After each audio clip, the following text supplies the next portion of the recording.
where I am, you can see the sun shining through. Okay, today, before we get started, before we introduce Carol, I do want to make sure. Okay, hi Tammy, I see a comment. I was gonna say, like, everyone's just like quiet, shy people today, or my comments really are not working. So I'm just getting a little bit worried there. Okay, so today I want to talk about one thing really quickly, and then we are going to be diving into sales goals, right? Yes, we're halfway, we're 21 days, well, 21 where I am, 20 where you guys are, days through January. And some people have said, like, but Jen, isn't it kind of too late to already be doing your goals? No, because I know a lot of you haven't done your goals, right? So it's never too late. And it's really, really important that you guys know what metrics and stuff to look at in order to continue on throughout the year and break it down quarter by quarter, month by month, week by week, day by day, if you feel you need to, right? So, and if you have already done some planning, I want you to listen in, because maybe there's something that you've missed. Maybe there's something that you don't do that we do with our clients, right? So before we do that, I do have something that's going to help you for 2022 that I want to invite you to. If you have not already signed up for the Scale on Shopify Bootcamp, please do. We start on Monday. I know that there's already close to 100 people in the bootcamp already. It's going to be a lot of fun. It always is. This is not the first time running it. This is actually the 8th time that I have run it. I've been running it for almost 2 years, a year and a half. And it's super fun. I am not running it so much this year. So if you're thinking, if she's run it 8 times, I'll just catch it on the next time. Catch it this time. Okay, catch it this time. Because the best thing about doing something like this at the beginning of the year is it is early enough to make sure that you kick it in 2022. Like, you're gonna rock it in 2022. It's $27, 5 days, and I show you how to 5 times your sales. If you've had 1 sale, then we're gonna get you 5. Okay, if you've had 5 sales, then we're gonna get you 25 sales, right? And vice versa. It is for every level, but I want you to be at least setting up your Shopify store, hopefully have a sale. If you're just thinking about your Shopify store, it could be good for you too. But the best is if you've already kind of got your hands, or your feet wet in Shopify, and kind of understand what's going on in the background. I'm going to break it down to all the things that I see over my 14 plus years working with people on Shopify that they're not doing right. Even corporate don't do right sometimes, right, Carol? We know that sometimes they get lucky. Corporate sometimes are lucky, right? Sometimes they're just making tons of money because they have tons of money to throw at ads, or to throw at agencies, or, just, their conversion rates aren't perfect, right? Their back ends are not perfect either, right? So I'm going to show you all those tips and tricks and those steps that you need, that foundational stuff that you need, right, to make sure that it is scalable and sustainable, right? This is not a get rich quick pick one drop shipping. This is not like a pick one drop shipping product store, make your money off of it and move to the next thing. I'm teaching how to create a sustainable legacy brand, one that you can sell. Has anyone ever thought about selling their Shopify store? One that you can pass down to your kids if your kids are old enough to take it over. So think about it, $27. The link is in the Facebook group up at the top. And while Carol's speaking, I'll pop it in the comments as well. I don't have it at hand. I was a little bit flustered by technical issues. I know Mercury is in retrograde, so I should have been more prepared. Okay. Carol, I want you to introduce yourself before we jump into today's topic. Let us know how awesome you are. I think those that frequent Clubhouse already know how awesome she is, but now you can see her say it and know. And for those that do know Carol, I want to see the comments light up. I want to see some fire emojis. I want to see, I don't know, what's your favorite emoji, Carol? I don't have one. What's your favorite? Ramen bowl. What? You don't have one? I don't. The what? The drum? The ramen bowl. You know the little bowl of ramen? Oh, yeah. Okay, so let's toss some ramen bowls in the comments for Carol and make ourselves all hungry. Yeah, random. my favorite is champagne. Yeah, that's a good one Yeah. too. But yeah, thank you so much, Jen, for having me. I'm super excited to be finally doing a Facebook Live. My name's Carol, guys. I am a Shopify partner and website designer, and I specialize in mainly people's user experience and building websites that create a good customer journey. I like to get your customers from A to cart. That is my slogan. I love dealing with user experience, and that's what I do. I've been in e-commerce for like the last 7 years, but I've been in retail operations and brick and mortar stores pretty much my entire career, and I'm just here to help. I'm in Jen's group. I obviously run rooms in clubs as well, and I'm super excited to be part of Jen's team. So if you guys have any questions, you can feel free to reach out to me in the group as well. Yeah, Yeah. amazing. And you guys, if you have any questions, right? Like the Shopify Startups to Six Figures group is like an amazing support system if you use it, right? So if you have any questions, if you're like working on something and something happens in your back end of Shopify and you're like, shoot, what is going on? Jump in there, ask a question. Feel free to tag myself or Carol. And you know what the awesome part is that we're on completely opposite time zones. So whether you're working at 3 in the morning on something and have an issue or 3 in the afternoon, one of us is awake. One of us is awake to help answer, right? And we'll see it if you tag us, okay? So feel free to find that. And also, there's tons of other merchants in there ready to help you, right? So make sure, okay, that's your little bit of your homework. If you're new here, or if you've been a while and just been like a lurker, you could go live if you want to and show us your product. Don't do a whole infomercial, but go live and introduce yourself, or just do a post, introduce yourself, let us know what you sell, who you are, you know, what your site is, etc., right? We want to see it.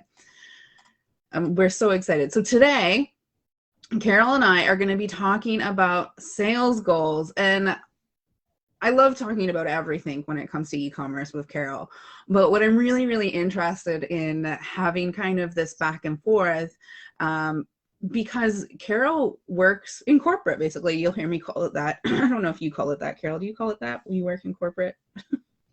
No, because I mean, I don't feel that way about my job, but I know like a lot of people associate corporate with, oh, corporate America, or, you know, working for the man, Yeah. but I have a unicorn job, so I don't feel that way, but you can totally call it corporate. That's what I do. Yeah. And so when I say that, the difference is like she's not working at a startup. She's working, I mean, at one point it was a startup, but it's how many years old is it now? Oh God. The company you work for? I have no idea. I'm putting you on the spot. Years and years and years, right? It's really well established. It's a business, but it's medium to large size, and we have 3 different stores in Ontario, Canada. So we're pretty big, and we sell North American wide. So I wouldn't call us a small business, and I wouldn't call us a startup. We're pretty established. Yeah. And so I think what's going to be fun is today I'm talking about what are sales goals, and then we're going to talk about like metrics that matter. And what I want to do is last week, if you guys didn't see last week, I recommend going to watch it. It should be in the guides section for the training. Last week we talked about goals. We talked about why it's important to have goals, but we more focused on your historical data and analyzing your past year, right, 2021, to figure out what you should be focusing on this year. And if you watched that, then you probably identified some things you're like, what you did really well, what worked at what time of the year. And we talked about, Carol, we talked about seasonality, right? And you work for a company that is super seasonal, right? Has lots of like ebbs and flows when it comes time to seasonality. And we also talked about like, no matter, you don't have to be like an obvious seasonal store, but every store has seasons, right? And in some way, shape, or form. And so that's what we talked about. We talked about that last week. Well, I say we, me and the viewers. Carol wasn't here, but I want to expand on that because now I want to talk about sales goals. And KPIs and give some examples of how to make them a SMART goal. Like, I hear a lot of people always throwing out like, I want to make $500,000 this year, and they're maybe making their first 1,000. Like, is that a measurable goal for you? How are you going to break that down? I'm not saying it's impossible. It's, people have done it a lot in the past, but what does that mean? Like, how do you achieve that? If you do this big overarching goal like that, it can be difficult, right? Okay.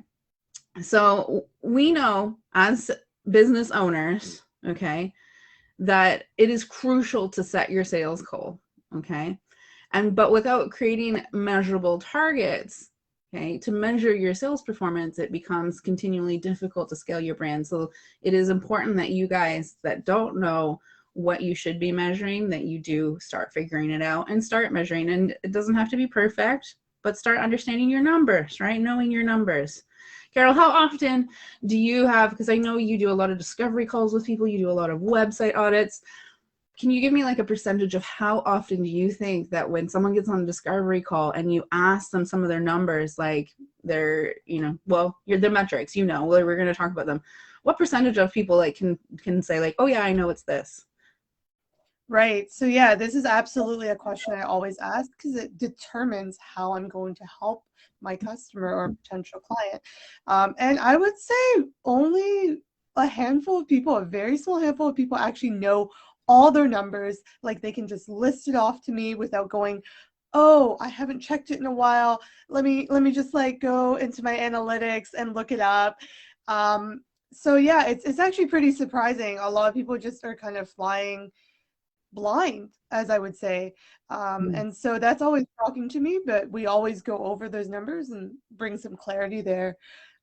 Yeah, shocking, right? Yeah, it is so shocking. And I even sometimes say to people like, you know, what's your conversion rate? And they're like, what does that mean? Where do I find that? Now, if you're like fresh, new, I understand that.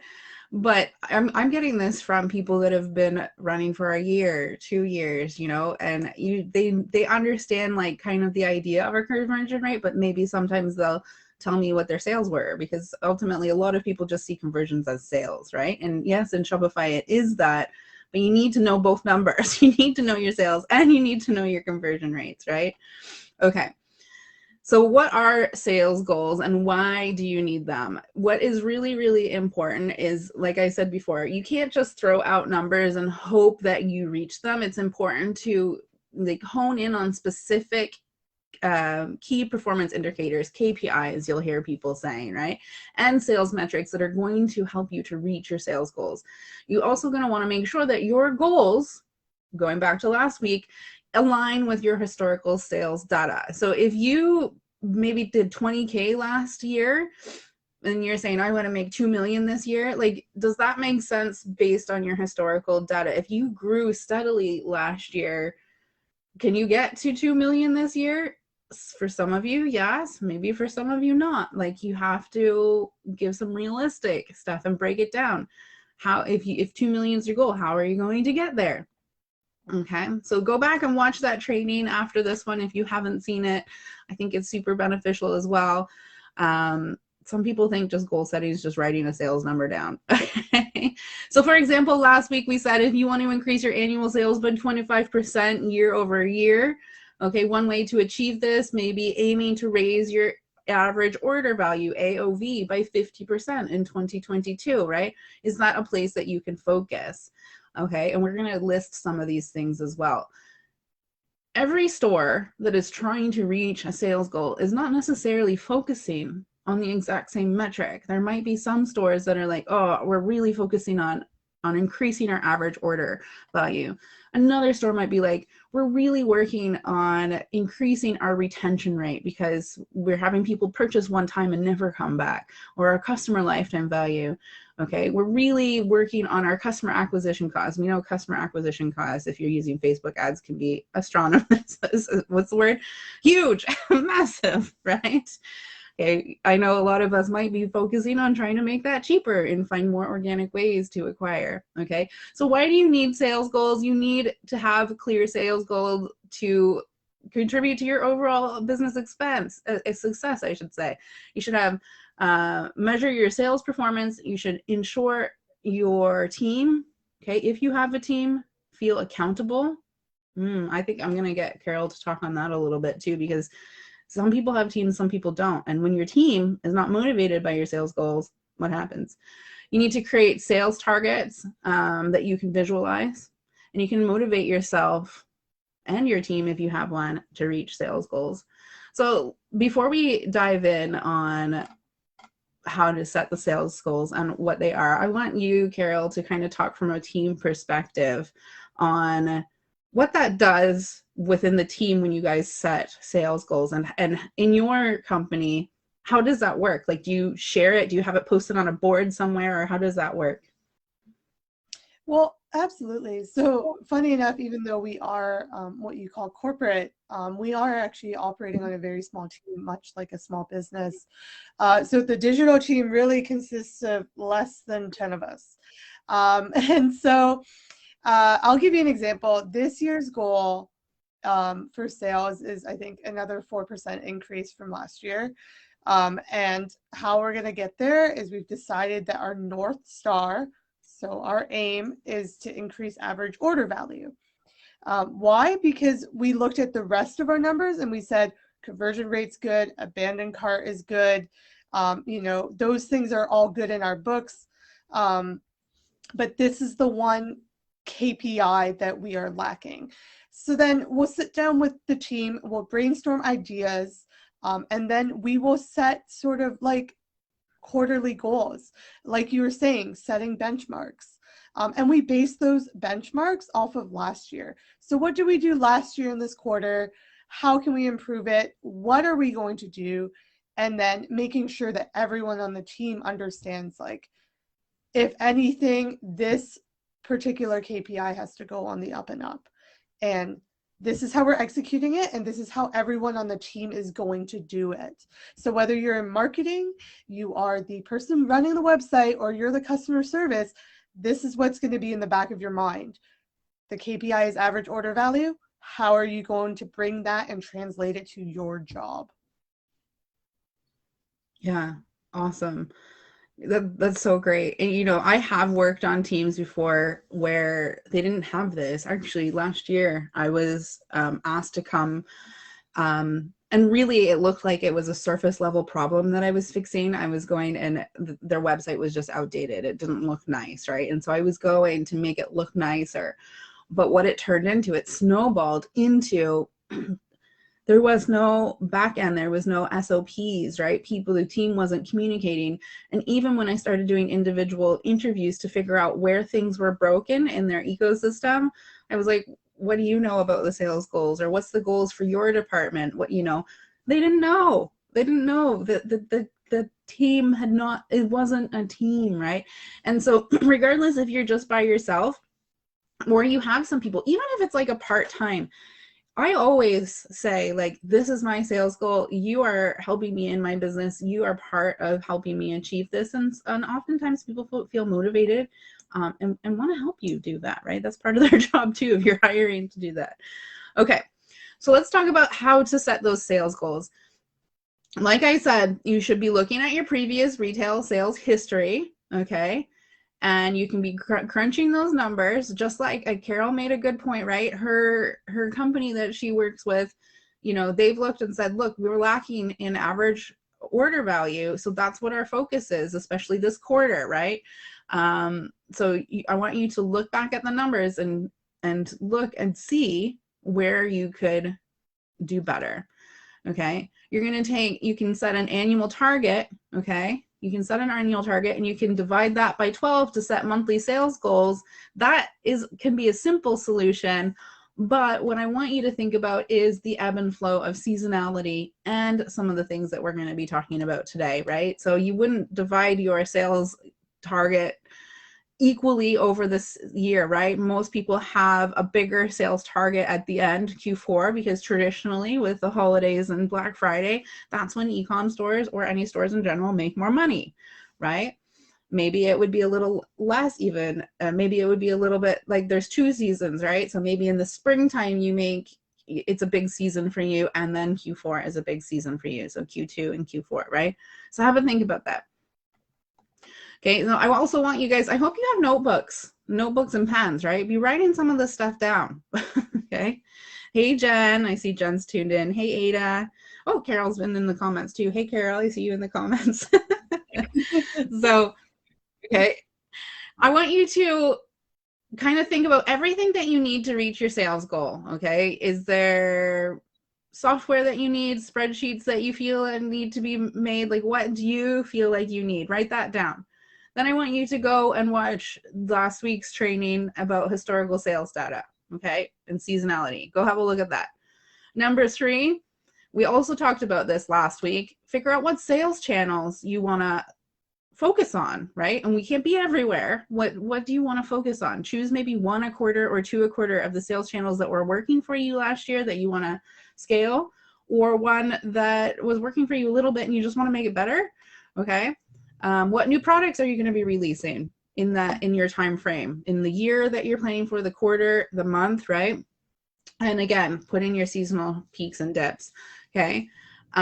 Look at your consumer and market trends that are going to influence sales, right? So for example, if you sell kids products, then maybe back to school, August is a really busy season for you, and that's a peak, that's a market trend. But maybe last year you didn't do really well because you didn't do any email marketing or didn't let people know you were there, right? Write that down. Write that down as part of your sales goals.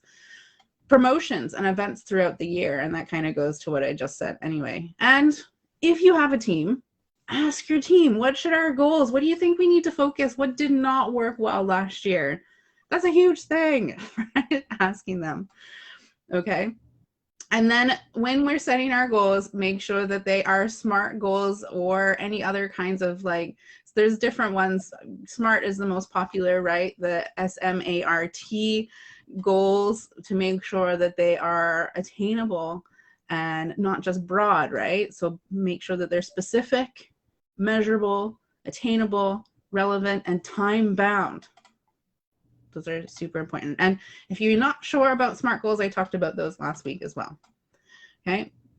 Number 2, analyze your sales cycles. Okay. So how long does it usually take for you to convert a lead into a paying customer? This is your sales cycle. Okay. If your business is omni-channel and you sell in person, like pop-ups, and online on your Shopify, review each data for each, right? Carol, who she works for, has stores, has physical stores, and they have their online store. So they're going to measure both, right? And do you guys have goals for both? Like, do you say, this is what we want to do in our physical store, this is what we want to do in our online store? Absolutely. I mean, it's so funny you mentioned that, because during the pandemic, well, we're still in it, but during the pandemic, our stores were generally closed. So we had to take that into factor when we did our postmortem. And so it's really important that you do look at those numbers separately. You do look at the user behavior separately, because those are very different channels. I only deal with online mainly, so I don't really get a chance to look at the in-store KPIs, but yeah, we do separate them. Absolutely. Yeah. Good. Because I have students in my academy that do lots of pop-ups. And I know a lot of people in this group do as well, especially some of the people that make their own products. They do pop-ups, and often they don't keep that separate. They can't tell me, like, this is how much my pop-up store made, and this is how much. And, like, even break it down to individual pop-up stores. My pop-up store in August did really, really well, but my one in October didn't do well, right? So make sure that you have that written out, that you can see that when you're looking at your goal planning, okay? And when you do know that, when you do know how long it takes for you to convert a lead to a buyer and look at these different datas, right, you can start focusing on how to make that a shorter amount of time, right? A shorter amount of time through that buying journey, okay? You need to identify collective goals, right? So if you have a team, okay, if you have a team, a sales team, people running pop-ups for you, or you have those different omni channels, Oops, did something happen? Carol, you disappeared. I don't know. I don't know if something's wrong. Okay. No, I just have to turn off my video. I'm good. Okay. Sorry about that. Okay. That's okay. I panicked there for a minute. Okay. I'm here. So identify any collective goals, right? So if you have team members, maybe you have salespeople, you can say like, I want the team to focus on getting this many new customers, or getting this many new leads, selling this much merchandise, or however it wants, okay? And you can aim to reward your team, right? Okay. And use the data to set your goals. Jotting down your numbers in a spreadsheet, this is going to help you achieve them. It's not necessarily going to lead you to success, but it's going to help you achieve them. It's going to keep it in mind, okay? You're going to know more. And this is a huge thing. This is a huge thing that I feel people don't do. Calculate your break-even point. Calculate your break-even point. So your business break-even point is the point at which you're selling enough to cover the cost and the fixed cost and the variable cost, I should say. You're not profiting and you're not losing money. Know how to calculate your break-even point. It's going to help you identify how much you need to sell before your business starts profiting. A lot of people don't know this. They don't know this at all. And it's huge to know it, right? Because when you want to keep scaling, or you want to keep growing, and maybe you want to hire someone to help you with SEO, or you want to hire someone to help you with Facebook ads, it's so important to know what your break-even point is before you hire them, because now it's going to change. Now you have new expenses, right? And there's some people that just keep putting out keep tossing money out, not tossing money in a negative way, but they keep putting money out to scale their store, and they never even hit that break even. And for years, they're not profitable because they just keep increasing their expenses. Okay. Know that number. It's going to help you so much. Okay. And the last one, before we jump into specific KPIs, avoid confusing your sales goals and objectives with metrics. They're not the same. They're not the same. So sales goals and objectives are long-term overarching goals that are going to drive your growth, but analyzing shorter-term sales performance metrics is what's vital to track those goals. Does that make sense? Am I making sense, Carol? Yeah, absolutely. Yeah, good. So setting your key performance indicators, your KPIs, or your target metrics is how you're going to measure the performance of your sales goals. Okay, so they're two different things. Okay, so sometimes people come to me with like a whole list of KPIs, which is great, but like, what's your overarching? Okay, let's talk about KPIs. Let's talk about metrics. Let's do a little math. Okay. I see some shocking comments in here. What am I missing? Did I miss something? I see like Jen getting excited about something. Oh, well, I didn't know. She says something about Cltv. Okay. Oh. So, I think we have my academy has the Cltv. Isra's having her training call right now with the SOS students. I think that's what Jen's talking about. Okay. Yeah. Another clubhouser. Isra is part of my team as well. She does the email marketing training for the SOS students. Okay, so let's look at some examples that you can start putting in action today to help you achieve those long-term goals. Okay, so of course, the number one is increase your monthly, quarterly, and annual sales revenue. Okay.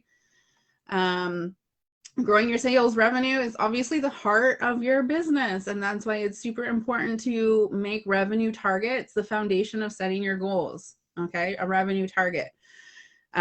These long-term objectives is going to inform all the other short-term strategies that you're going to work on.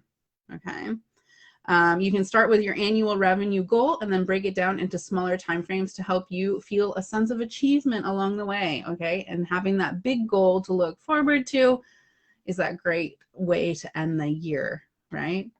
So for example, and I use this example last, yeah, go ahead. Sorry, I just say like, I just want to reiterate what you said earlier, which is that like they don't have to be even, and that you just need to be mindful of like what actually happens in those quarters when you determine that. It's really important. Yes, exactly. Is there a way that can you give an example, because your company is so seasonal, and so how, like, can you give percentages kind of like how things are spread out throughout the year? Yeah, for sure. I think, and this is, we were touching earlier about like live events and like certain promos and things like that. And you just need to be mindful that, well, after every one of those, you should always do a postmortem so that you have data for those specific events. And then B, because those would allow you to see, like when you're looking at last year's, why you had peaks or you had lows. And so for us, our highest, our biggest goals are during Q4, right? Not only because it is the end of the season and we have like Boxing Day and we have Black Friday, but also because we are a winter sports good company primarily, and then we have obviously bikes. We sell skis, bikes, and snowboards, but our business starts in October. It really thrives from October to December. It sounds like a short window, but that's really where our money making happens. And so when we set our goals, we don't really look at the summer goals as much as we do look at winter and winter going into spring. Whereas other companies, July, August, and June are big for them because that's the seasonality of their business. People who are in like boating industry or maybe in, resort wear and things like that, that's when they boom. So it's really important based on what you're selling and your business that you set those goals. I can't really throw out percentages, but like I said before, most of it happens Q3 and Q4. Yeah. I mean, and it's super important to know that, and I know that you're different. And this is where, again, like there's no cookie cutter answer. There's no cookie cutter anything out there for your store. So if you're going to YouTube University and you're listening to some guy going, this is, you should be allocating 25% of your monthly, your marketing budget to the first quarter and then 25% here. And, like if they're not taking your business into consideration. They're basically saying what worked for them, and a lot of these bro marketers that are on YouTube University, they've done the exact same store over and over and over with a different product, right? And so their exact same store fits on that cookie cutter. Yours doesn't. Yours is not a cookie cutter. Okay, so a SMART goal example of your revenue, and we talked about this. Oh, I see your message. Maybe we're having internet connections issues. Carol says I'm blurry. Oh, yeah, I don't know, but for some reason on my screen, you're like extremely Did it just blurry. happen? Did it just happen? No, or it's been happening the whole time? And I thought it was my internet, but then I tried a few seconds and it's not. So it could be. It could be me. It could be my village internet out here in Hong Kong. Kids are online school at this hour, and I feel like the internet service goes down. And yeah, get out, stop going to school, kids. Like, get off your Zoom. So I think, and I had all of this planned before the government decided that the kids weren't going to school anymore. So anyway, but I hope that the most important thing is that you can hear me, and I hope that everyone can hear me, and please ignore the blurriness, So if you've had a few drinks and you're watching, you're like, Jen looks extremely blurry, maybe I should stop having a drink. Know that it's not just you. Okay, so if you want to increase your your sales revenue year over year by 25%, you need to create the strategies that are going to boost and measure those performances weekly, monthly, quarterly. Okay, by building that profit, right? The company continues to grow towards that overarching sales goal on revenue, and it's going to connect with all the other KPIs that we're going to talk about. Okay. Your sales goal should always be on top, okay? and be realistic about it. Like increasing my sales goal by 100%, by 150 can be done, but do you feel like you can do it, right? We tend to overestimate some things that we can do. So, okay, increased average order value. And Carol talked a little bit about this before. I don't know do you have a favorite metric? AOV is my favorite metric. It's the one that I like working with the AOV most. is my favorite. I love AOV. That's my favorite too.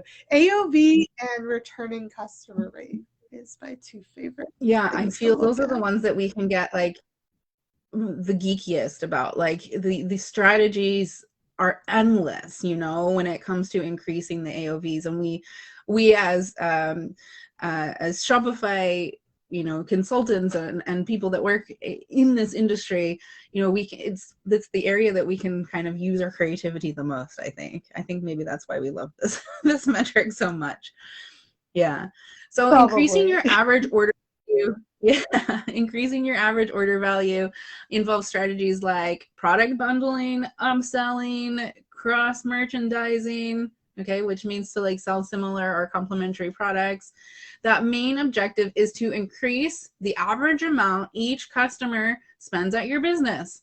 And doing this is ultimately going to lead to a higher sales volume. And I'm going to give you guys an example so to help you picture this. For example, if you sold $4,000 worth of products last month and there were 150 purchases, then your AOV is roughly $26. Okay? Okay, so you can break that down.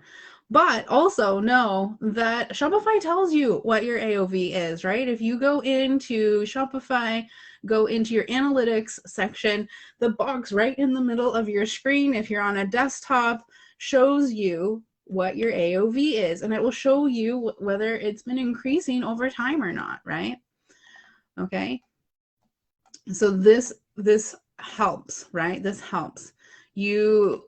So for example, for a SMART goal, so if you want to increase your average order value in Q1 by 10%, okay, you can do this by adding upselling feature into your shopping cart, or a bundling feature, right?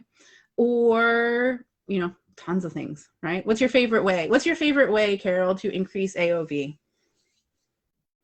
Honestly, I really like cross-selling and upselling, and I really like using the app frequently bought together. And actually, that's something we're implementing on our corporate site. I'm spearheading that this year. And the reason why is because you're offering customers the choice to add more without them needing to click around and discover. You're basically handing it to them on a platter and saying, take it, right? Take this, you need this, you're already here, why don't you add it? And you know, I've seen this with my clients, like the numbers don't lie. You can install it and you just see the numbers come through and you see the conversion.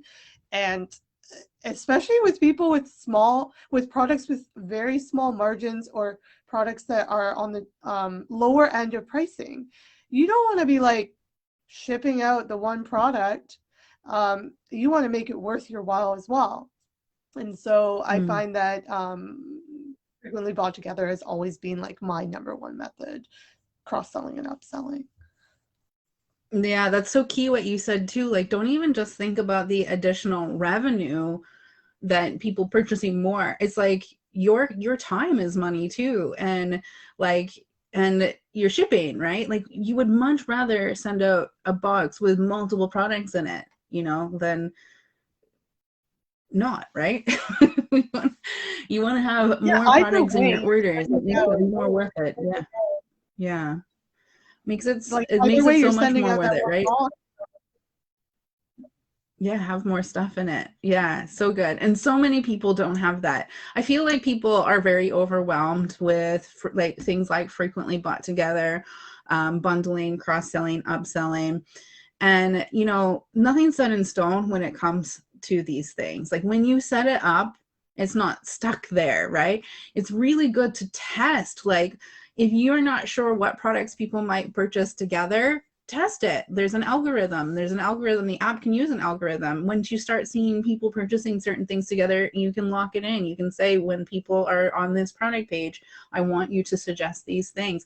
And you can get really clever with it, right? If you're a fashion brand, you can have the frequently bought together set up, like shop the look, right? Shop the look. Like, you're buying this t-shirt, but I also sell this jacket and this necklace. Buy them all together, whether they get free shipping when they buy them all together, or they get a free product as a gift, or they get a discount on the 3 items together.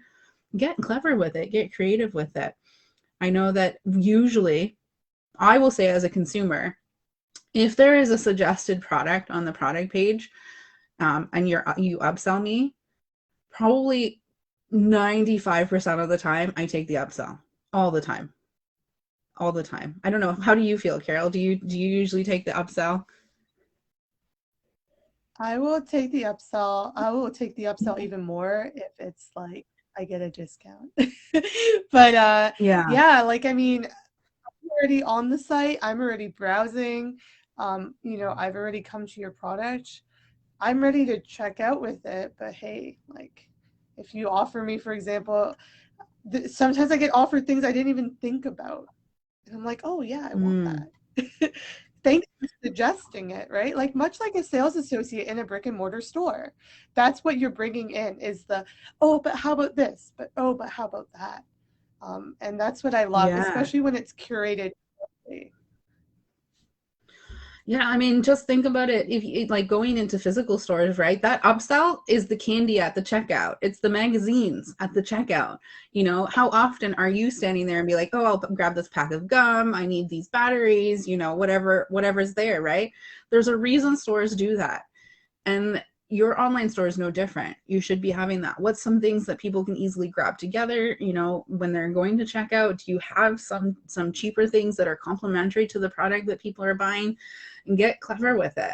And I will tell you, as a consumer, I don't know if you're like this, Carol, but this is something. When I'm shopping on an online store, I hate buying one thing. And if I have to, if you're navigation and you have lots of products around and I have to look around for something else, I often abandon cart because I do not want to buy one thing. For me, because I'm in Hong Kong, 96% of the time it's international shipping that I'm paying for, and I want to pay shipping. I don't mind paying shipping if I want something bad enough, but if I have to pay shipping, I want to add more stuff, because I know traditionally, if your shipping's set up correctly, the more items I put in there, the cheaper per item my shipping gets. And so I want to try and fit as much in my box that you're going to send me overseas as possible.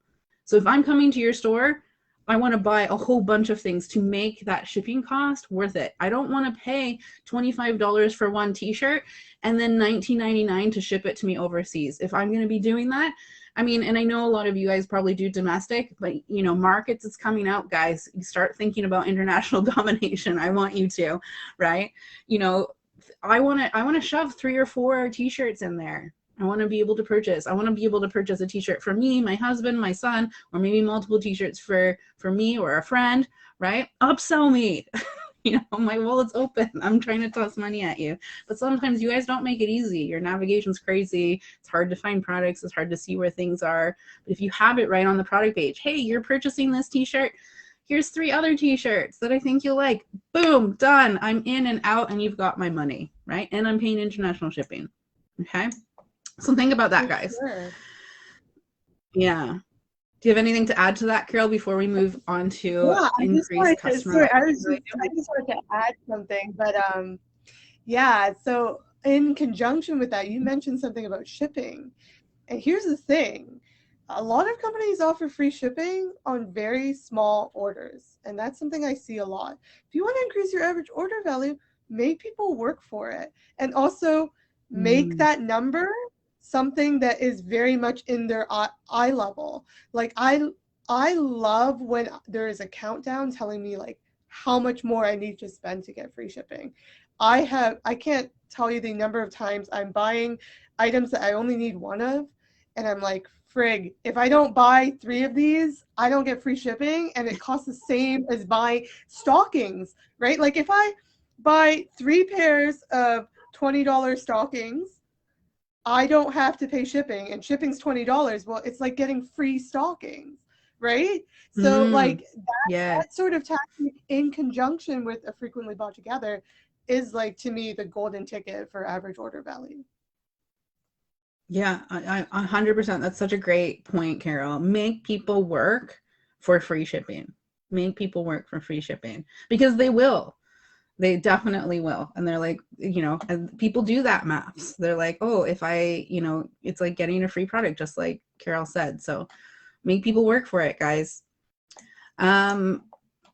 Should we talk about, like, you know, a lot of people, just before we move on to customer lifetime value, a lot of people ask, like, but what is a good average order value? And I know that there's things out there that the industry says, like, people should sit around $75. That said, though, like, think about the product that you're selling, right? Like, if you're selling furniture, even buying one product, like, none of your stuff is, everything's over $75, it's going to be different, right? Do you want to speak on that a little bit, Carol? Like, I know people are like, but what should I be measuring to? Well, you know what's interesting is I think average order value goes really well in hand with what I call UPT, which is units per transaction.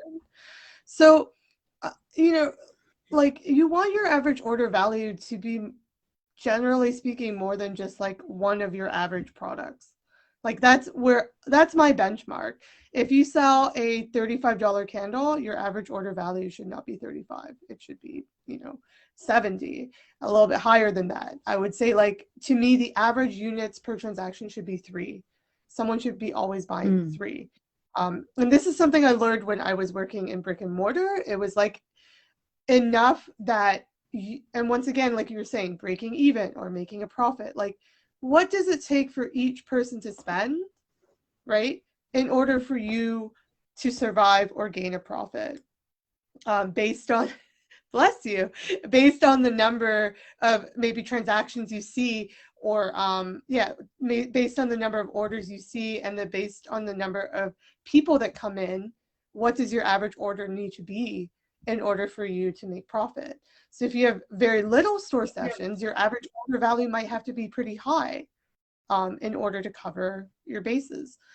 So I think this is where, like, the KPIs can kind of come hand in hand. Yeah, they're all interrelated, and that's why we can't stress enough, like, start getting familiar with them and know them. And I know this can be overwhelming for a lot of people. We're kind of fire hosing you. But at the end of the day, we just want you to start looking at them and finding, looking at where you can see them in Shopify, start recording the ones that you understand, start trying to learn about the ones you don't understand, and start watching what things are doing in your store. Okay. This one's a little bit trickier, and I do get a lot of questions about this. Customer lifetime value, or CLTV, right? So increasing your customer lifetime value. And this is one that a lot of people don't start thinking about until much later in their business. And I feel like more startups, more these mom entrepreneurs, us, I know you're not a mom, but like us starting our businesses that are kind of new and everything, I feel like we need to be introducing this to them at a much earlier stage. We need to start thinking about this. So customer lifetime value is the total amount a person spends in your business over the whole period of their relationship with your brand. And this is such an important metric because it can cost 5 times more to acquire a new customer than it does to retain an existing customer. And also, here's some numbers for you. Increasing your customer retention by 5% can increase your sales profit by 25 to 95%. And a lot of people don't focus on retention. I know it's something Isra is always like, because that's part of email marketing, getting people to keep coming back and stuff.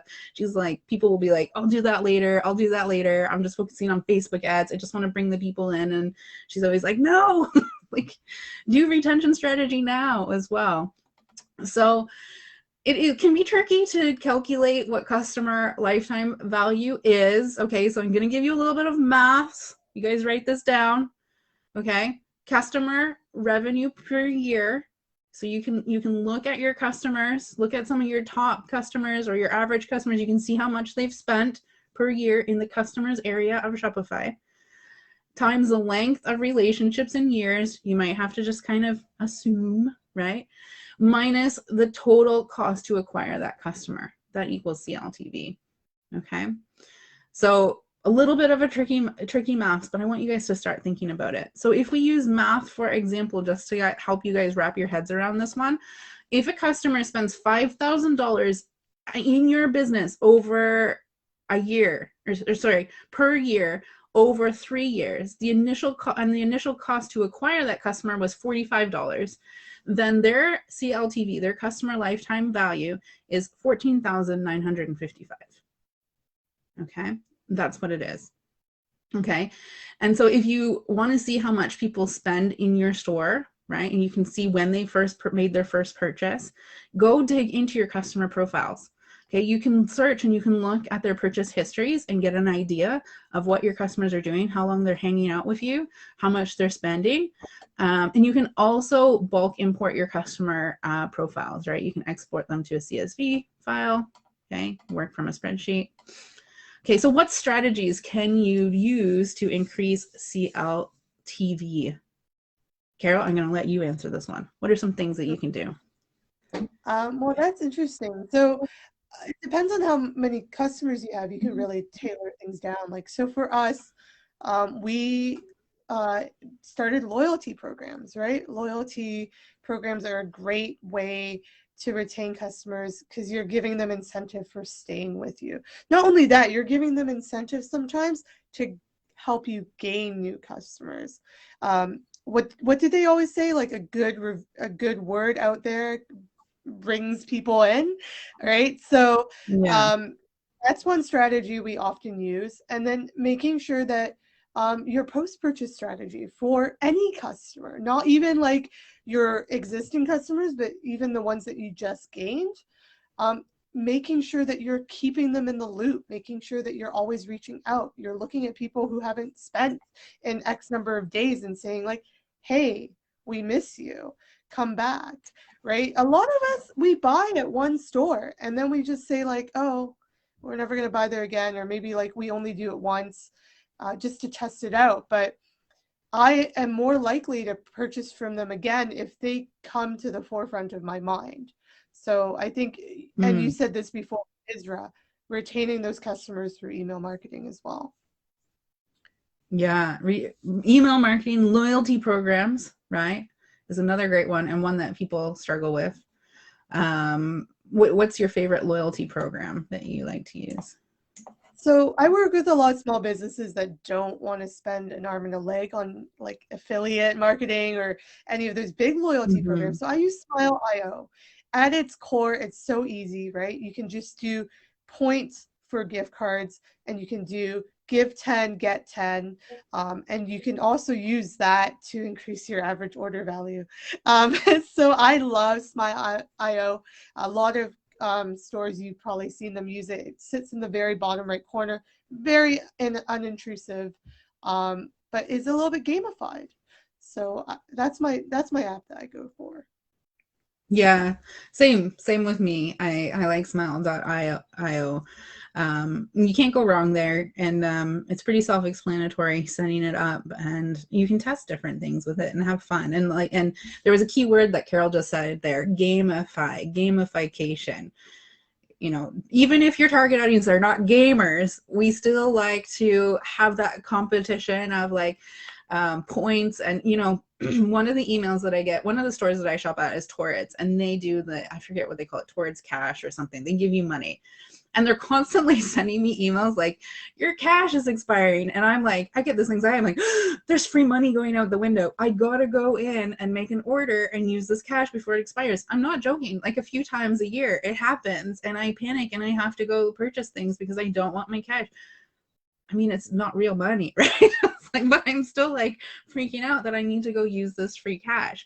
And oftentimes when I get that email, there's no sale or anything. And then, I mean, we know how discounts go when you can't, it's like, you can't use it. You can't find something to use it on, right? But they still get the purchase out of me.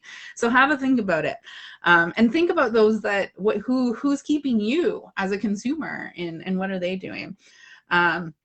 Also SMS marketing continues to engage with customers with that post-purchase. Super good. But the ultimate goal is you want to encourage repeat purchases. Okay, so similar to increasing your AOV, upselling and cross-selling are great strategies also to boost that customer lifetime value. Okay, awesome. We're almost so close to time. I have a few other ones here, but I think we talked about like the really important ones. Carol, do you think there's any that actually there is one. Boost conversion rate. Let's talk about conversion rates. We can't forget about conversion rates, right? What does that mean to boost your conversion rate? We hear that all the time, right? And some people don't really, how many times, I know Carol you can probably attest to this. How many times have you had a discovery call and someone goes, my conversion rate is horrible. I just had one. My conversion rate is horrible. I'm just not, I'm making sales, but the conversion rate is a horrible number. And I'm like, okay, let's have a look. The conversion rate was over 5%. And I was like, what? Their conversion rate's amazing, but 5% sounds so low, right? Let's talk about that for a little bit. What does that conversion rate mean? And what does it mean? What does it mean to us? What do you think, Carol? Yeah, I mean, it's so funny. Some people are like, I want a 10% or 50% conversion rate. I mean, if you think about it, a 50% conversion rate means between Jen and I, if we were the only two people who visit your store, one of us has to purchase, right? It's kind of nuts to even assume that half of the people who visit your store are going to purchase. I mean, if you have a 50% conversion rate, I want to know how you do it.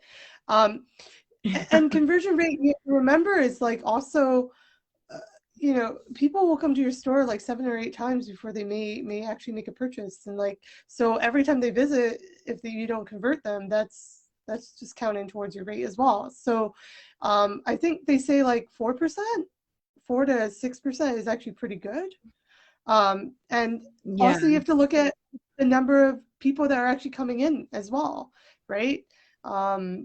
If you have a lot of people coming to your site and then a handful are shopping, but those handful of people are converting with a high average order value, it's still pretty darn good versus you have a high conversion rate, but the orders are pennies.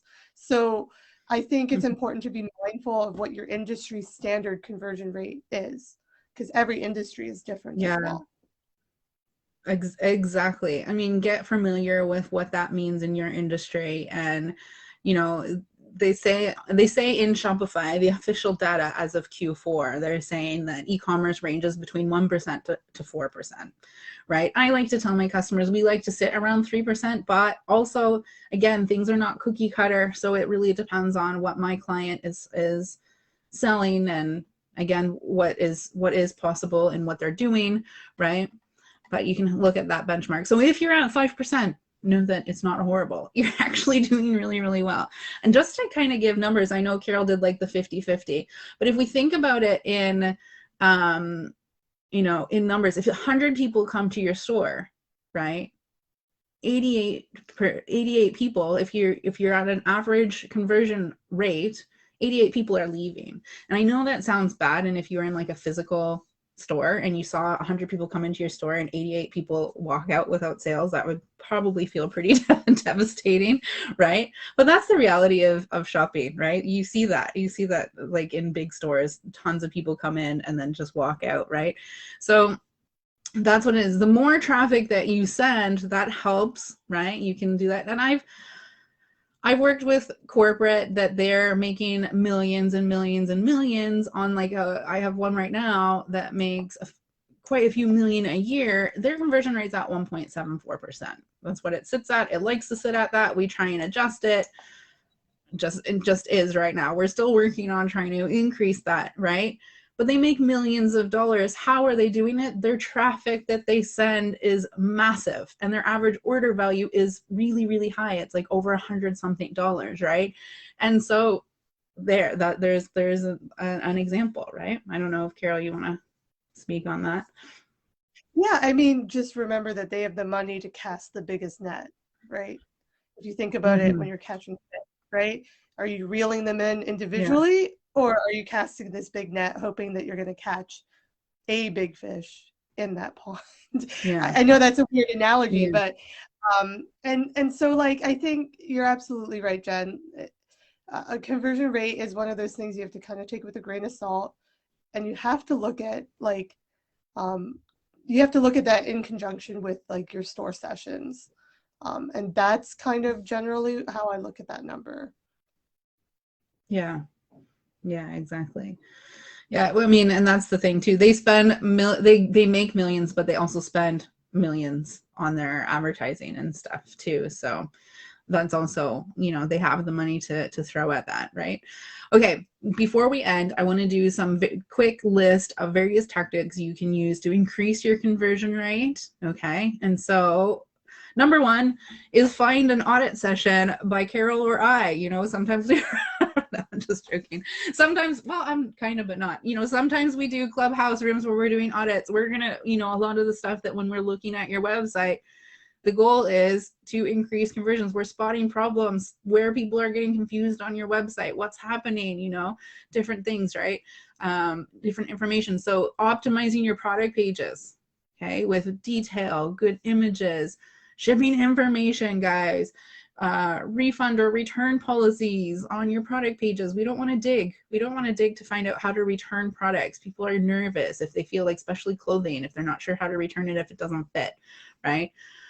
Running limited time discounts, right, is another way. Offering free shipping. That's a huge one. Making sure your shipping rates make sense and they're not like crazy. I've had some people saying like everyone's bouncing out of cart, and we went and did some test orders and it was like charging like $50 something to ship a t-shirt, and I'm like, your shipping rates are not set right. Of course no one's gonna in their right mind pay $50 for shipping from New York to California. You know, it doesn't work that way. Make sure you are looking at your shipping and your testing and making sure that it appears okay. Put different fake addresses. You can Google like fake address USA or whatever state you want to do and make a like find fake addresses with zip codes and do some test orders. Right, Carol? Do you do that? Actually, you know what? It's so funny because I was shopping on this site because I went to a brick and mortar store. I love their store. I went online and I was like, oh, sweet, they ship to Canada. And I don't think they even noticed that their shipping rates were heinous because they didn't even think about the Canadian market, even though they put the shipping there. It was going to charge me $200 to ship like something that was $50. And they were like, oh, duties and like customs. I'm like, this doesn't make any sense. And like now I can never look at their site because I'm like, I just know no matter what sale they're having, what they're selling to me, even if I want it, I'm never going to pay $200 for shipping. But I did want to add something because you were mentioning like having eyes on your site. Well, if you can't get Jen or I, there are tons of really nice free, what we call recordings or what's the word? Well, so one of the apps I use is Microsoft Clarity. I guess it's like an analytical tool. It does heat mapping. Yeah, heat mapping. Yeah. Record sessions. And this is a great way for you to get eyes because you can't be there behind your customer's back watching them.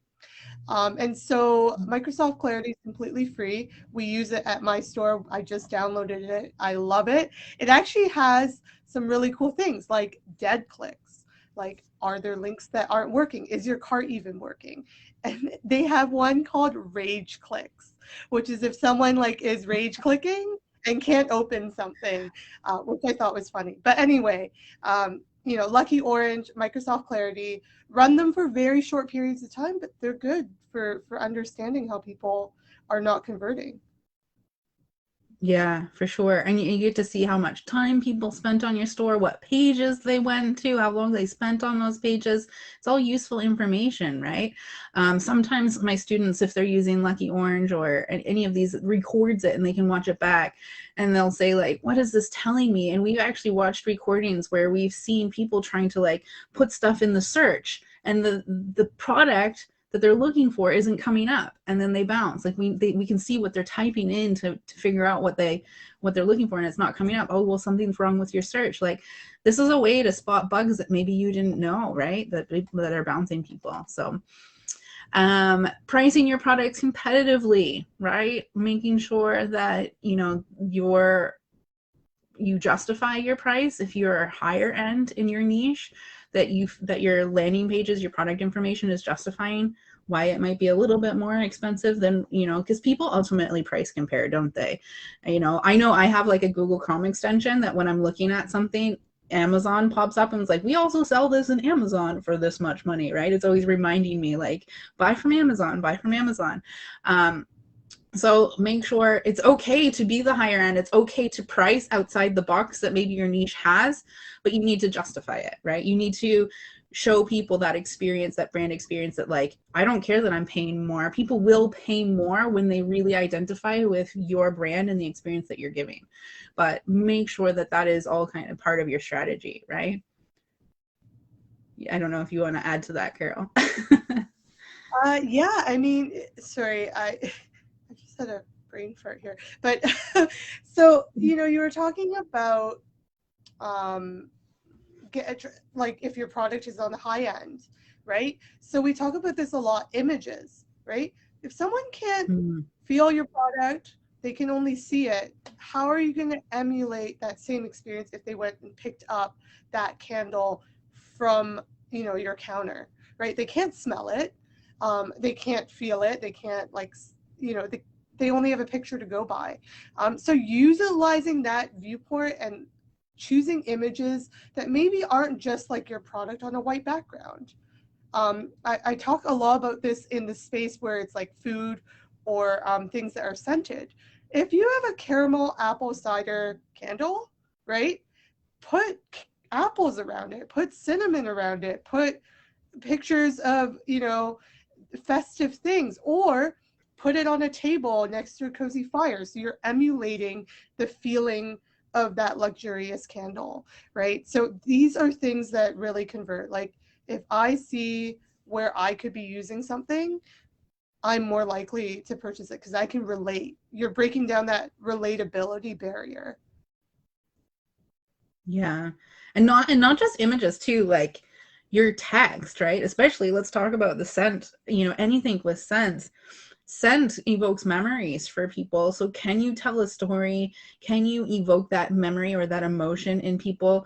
You know, where, you know, you know, when Carol said, what was it? Apple caramel cinnamon candle. I mean, Just so happy who did not like who did not smell an apple pie? Like, when she said that, you could smell it, right? The scent came to your head. I mean, I think almost everyone in the world knows what apple, cinnamon, and caramel smells like for the most part, right?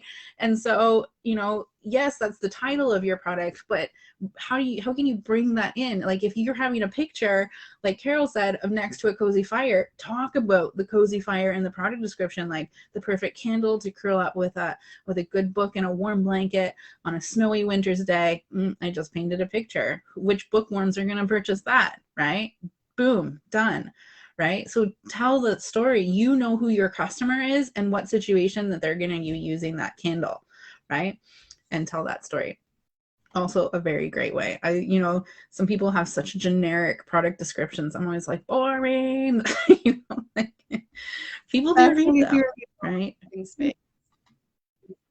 What's that?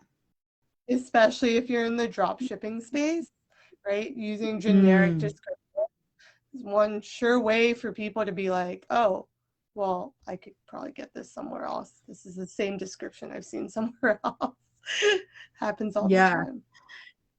And I get that product descriptions can be hard for people. So there's like it's probably not new because I don't do copywriting technically. I have people that do that for me. My students with Danielle, one of my SEO coaches in the SOS Ecom Academy, she's told the students about copy.ai. Do you know about this, Carol? I don't know about copy.ai, but I know about Jarvis. Okay, I it's think there's similar. I guess it's similar to Jarvis. I've never used it. I don't know if Jarvis is paid. Copy.ai is free, and there's like 10 million tools in there. It has a product description tool in there. It has like your Instagram post tools. If you make YouTube videos, it helps you create titles for your YouTube videos. It helps create descriptions. It helps you create email marketing. Like there's all kinds of things, and you go in and you put keywords and things that you want to do, and it prints out, not prints. I'm totally old. It it spits out like the different product descriptions if that's what you're working on, and you can have a look at everything. And then there's like a tool right there where you can like copy the sentences that you like and paste and put together a product description that makes sense for your product. And it comes up with things. So for example, we were using it with one of my students during a coaching call, and she has a skin care, and some of the words that we put in was like backed by science, doctor formulated, natural, and we didn't put anything about scent, but it created this product description that's like this rose scented skin cream, blah blah blah. And we were like, hey, we didn't even think about when we were putting the keywords in about scent. So now her thing's not rose scented. Let's take out the rose scented and let's put the scents that it actually is. And, you know, it really, really helps people that are struggling with that. So super good info, like super good tool to use. So guys, go and check it out. Copy.ai. It's been fun. I've been playing with it this week. I know a lot of my students have as well. Okay. I mean, I feel like we could talk about metrics all day long. There's so many, but I think we covered like the most important ones, right? Do you think we missed anything, Carol? I don't think we missed anything. I think it's just really important to stay on top of your metrics. And if this is your first year that you're really looking at your metrics, it's totally fine. Sometimes people just in their first year that they weren't thinking about it, but this year, every time you have a milestone, every time you have an event, anytime you see like an increase from last year, document it and like understand where that came from, because maybe you did something right and you want to carry that for next year or next quarter. So numbers don't lie, right? I think that's the number one thing. When, you know, I always say numbers don't lie. They tell everything about business. If you are walking blind. Yeah. Oh, I think you went into the matrix, Carol. I don't know if she's in the matrix for you guys. We can't hear you. Are you there, Carol? We're losing you right at the end.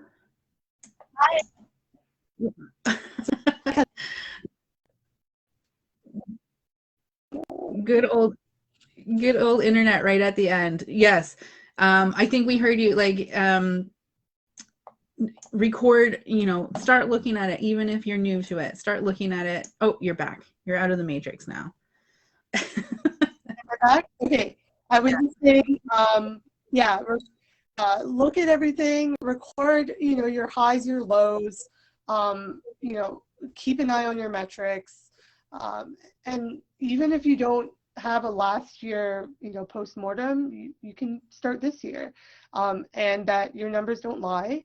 And I also said that if you do not look at your numbers, you are walking your business blindly. And there's no end in sight, there's no goal. And it's really important to look at those numbers on the constant.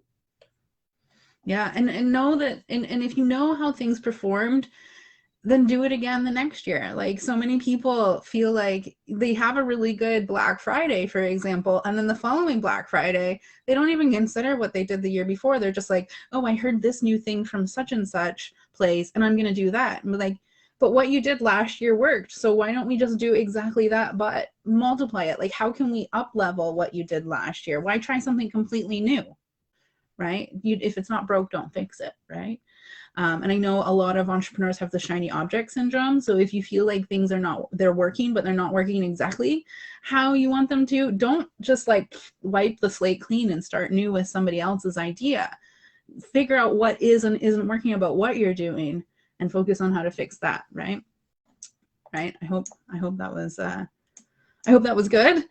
Guys, thank you so much for joining me. Don't forget, the Scale on Shopify Bootcamp is starting on Monday. Monday, we're going to show you in 5 days how to 5 times your sale, how to set that foundation. And I know some of you that have been in Shopify for a while might be like, I know my foundations. I want you to do an audit on your foundations and check that you are doing all of these things right. It is, and I tell you, I jump into companies that have been, recently I was working with a company that's been around for 40 years, obviously not on Shopify for 40 years, but they thought they had a lot of this foundational stuff done. And they didn't. They had it done, but they had it done like 10 years ago.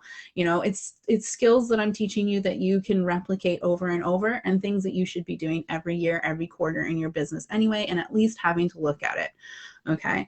So jump into the Scale on Shopify Bootcamp, $27. I promise you are going to make $27 back plus some by showing up, doing the homework. I give action tasks, and daily you implement those in your business. People start seeing results before the end of the bootcamp even. So Carol's going to be alongside watching with you. She is going to be on holidays, but she's going to be tuning in live, I think, sometimes when she gets a chance, right?